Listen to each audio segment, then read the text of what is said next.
Hello and welcome back to another episode of Your Drone Questions Answered. I'm John Dickow, here to find the answers to your drone questions. These are questions that our audience submits. And today's question is, which drones take the highest quality video? And so today I have with me Dave Downey. He's the president and senior event specialist of BCC Live. Dave, thanks for joining me today. Thank you. Glad to be here. And so, Dave, before we get into the meat of this question of which drones take the best quality video, tell me a little bit about the work you do, how you work with drones, and your background a little bit. Yeah, so I work for a company. I'm the president of Boulder County Communications, or BCC Live, in Boulder, Colorado. And we're a digital media company, and we specialize in outdoor sporting events. So we broadcast triathlons, we broadcast marathons, we broadcast trail running events. And then in through all this broadcasting and recording a video, yeah, many a times a drone is a great solution to get not only that top down shot that always looks good, but to be able to like show a whole venue or something like that. And before drones, you're always like, I wonder if I got on top of that building, and I wonder if I went up on that bridge. And now a lot of that, we still do a little bit of that, but it's much easier to fly a drone over there to get that shot than trying to get access to the top of a building that's close to the finish line of a marathon. Yeah. Oh man, I can only imagine. And so you're using drones for live broadcasts. That's pretty cool. Yeah, we do use drones for live broadcast. And one of the real benefits of a drone in a live broadcast is it's really easy to see the distance between first and second in a race, but also it's a great fallback shot. We're very dependent on internet to transmit camera signals to different locations. And so somebody goes behind a building and we lose the signal, we typically still have it from up above in a drone.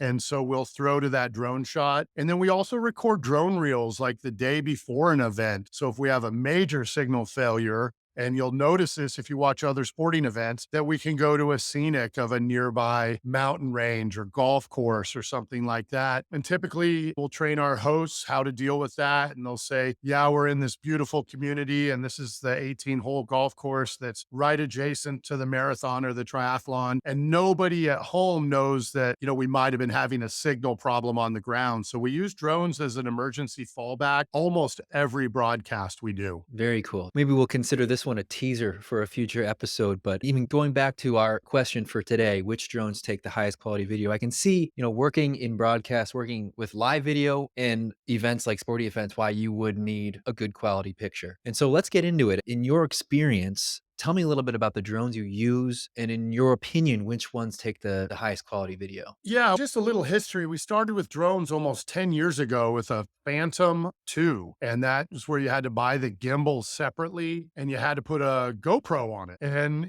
good quality, but bad stabilization. And just, it was a little bit ahead of prime time. It wasn't really that great of a drone compared to today. And then as technology has increased, as frame rates have increased, and as resolution has increased, drones are changing for us every year. The drone that I'll tell you in a minute that I thought was the best drone last year is now replaced by a new drone. And so knowing what drone takes the best video is a little bit of a loaded question, because what kind of video are you trying to take? I mean, they make drones now that have infrared cameras. And so you go buy a regular old video drone, it's not going to take infrared. And so it's not the same kind of thing. But for what we do, and that's either live or post production. And by post production, I mean, we're going to record the video and make a highlight reel and show it the next day. We have pretty mild standards, and we would like to have everything in 4K, and we'd like to have everything in 60 frames a second. What I use personally is a Mavic Mini Pro 3. So I might have gotten the order of the title wrong, but the Mavic Mini Pro 3, and I think they just call it the Mini Pro 3 now. They moved that name Mavic back off it. And that's about $1,000 drone with the controller. And that's more than enough resolution for everything I do for post-production. If we talk about live production, then we need an HDMI out, and then we'd need a Mavic 3 or a Mavic 3 Pro with the controller. But to answer the question, you got to know what you're trying to accomplish. And some of my best drone shots that I've taken to this day are in 1080, and I shot them with a Spark drone, and that's a DJI drone, and you'll hear us mention a lot of those. And we just were able to fly it anywhere. We weren't concerned about losing it or crashing it or anything like that because it was a $300 drone. And that allowed us to fly it in trees and fly it in places I wouldn't want to fly an expensive drone. So knowing what you want to get out of it, video on the web, 1080 is sufficient. It really is. Like most of the video that we look at on the web, 1080 is sufficient. And then the next step up there would be 2.7K, and that's about double 1080. And then 4K, which is 3.5 times 1080. And so knowing what you want, and then you can get all the way up to 8K in drones these days. Sony is making a drone and you can put your Sony handheld camera on it. But now we're talking about 20 grand with the camera there. And for a filmmaker or somebody making a ski movie that's going to play in theaters or something, I could see that being necessary. But for what I do, I want to keep the cost down.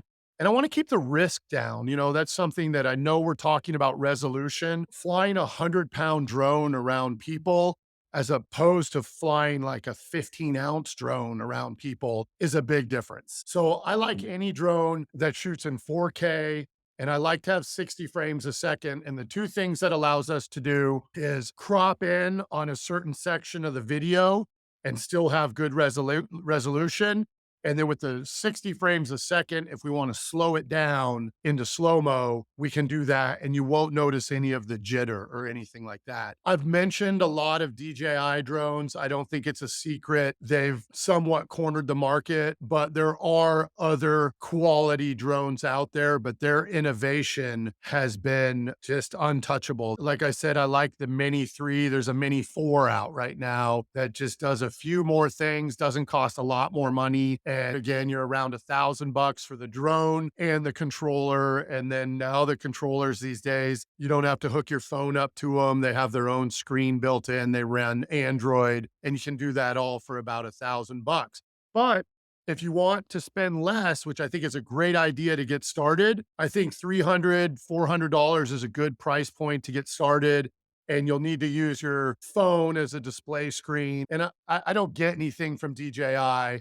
And I apologize if I'm leaving any other companies out, but they have what's just called the DJI Mini, and it's a 1080 drone. It's about $300 turnkey. You got to have an Android or an iPhone, and nobody's going to come back and question the quality of your footage with a drone that shoots 1080. Excellent. I really appreciate that as you're naming these drones off, you're talking about price and you're weighing that kind of with what do you really need? And it's funny because in my, experience too, when you're shooting 4K, that takes up a lot of space too. So if you're doing a lot of shooting for a day, that footage has to go somewhere, right? Yeah, it has to go somewhere. And the drone is the one exception where I'll put a bigger card in it because it is a little more work to get the footage off of it. You got to land it and take the card out. But we typically recommend smaller cards to people. And a question I've always asked is how much footage can you afford to lose? And so if you have a 1 terabyte card in your camera, well, that's how much footage you can afford to lose. Where if you have 64 gigs or 128 gigs, it forces you to take that card out, dump the footage. And so that almost all our cards are 128 gigs, and a couple of them when we shoot 8K are a little bit bigger. But we don't shoot any 8K with drones at this point. And you had mentioned before a lot of your use cases for 4K, that's when you're broadcasting live. And so you're actually transmitting that video, right? Well, yes and no, we do. But before we send that back out on the web, which most of our broadcasting will go to YouTube and a couple like closed caption or closed circuit TV stations, they've asked for 1080 up front. So even if we're bringing it in 4K, it usually gets transcoded into 1080 and Mhm. 30 frames a second. Understood. Thank you for that. And you had mentioned other kind of benefits to shooting in 4K. You mentioned that there's that kind of that safety element where you can play around with the video a little bit more. You can crop, zoom in a little bit more, and you're still maintaining some of that video quality, which is actually a really great tip. Anything else that you would like to add, I guess, when it comes to this specific question? Yeah, the one suggestion and where I get most of my information is from social channels, and I follow Facebook groups and stuff like that. So for the drones that I use, and again, I've already mentioned the DJI Mini 3 Pro, there's a Facebook group for that. And there's hundreds of users that say, did you know this? Did you know that? And one of the things I've learned over the years is if you're not going to buy it on the day they release it, join these groups first and you'll find out some things that are important to you. I live in Colorado. I do fly drones in the winter. And so I need them to be able to operate in cold temperatures. And you go onto these Facebook groups and people are like, hey, I flew mine in 0 degrees today and had no issues. And, you can't take it as fact necessarily. But when 5 or 6 people say, yeah, I had the same experience, you Mhm. can really learn a lot from these Facebook groups. Social channels like your own is really where the information, because keep in mind, the manufacturer is going to tell you what they want you to hear. And so being able to contrast that with real life users has made us experts in the field. And we saw bad deals coming before they, got too popular. The manufacturers saying it can do X and Y and Z. And then the Facebook's group saying, oh, it's gonna do that, but that hasn't been released yet. Well, that might be a deal breaker for. So do your research. Like your drone is going to be one of the most important cameras in your bag. And so I don't think it's something that you need to spend the most money on,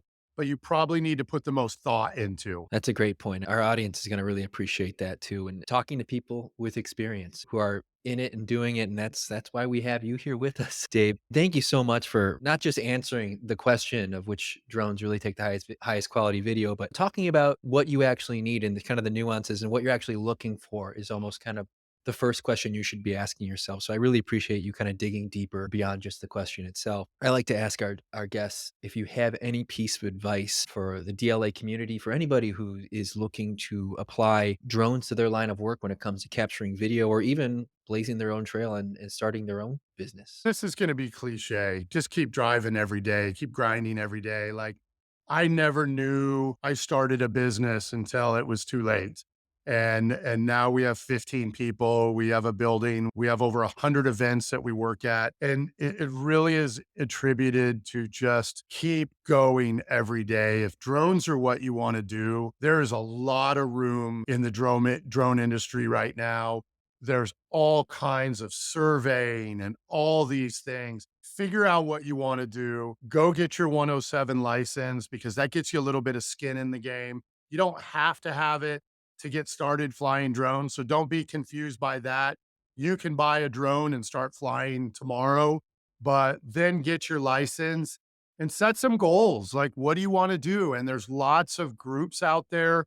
Like I mentioned, ask them, like, hey, where are you guys making money these days? Where are you guys doing this? Drones for us, there's nothing in our business that's like driven by drones. They're like an accessory to what we already do. But there's lots of work out there that is just drones. And if that's what you want to do, just go get it and don't let anybody tell you no and never quit. And next thing you know, it comes, but it takes time. It took us years and years and years to get successful, but don't ever give up on. I think drones are a great dream. I've often wondered if that's all we should do because it's so much fun. Yeah, and I can see why somebody, I mean, it's you're living that dream for a lot of people and a lot of people within our community. So it's so great to hear that coming from someone like you. So I really appreciate that. And I really appreciate your time that you took out today to answer this question. I would love to record an episode. Maybe we talk a little bit more about capturing live video with drones. I'm curious about that topic. So another day. But Dave, thank you so much for joining us today. And we definitely want to talk more. Hey, if you want to submit your own drone questions, we will find the answer to them. You can submit a drone question at ydqa.io. Go ahead and just type it in there. We'll see it. Or if you're part of the Drone Launch Connect community, type it in there. We check it all the time. We'll see it and we'll find someone to answer your question. In the meantime, we'll see you in the sky.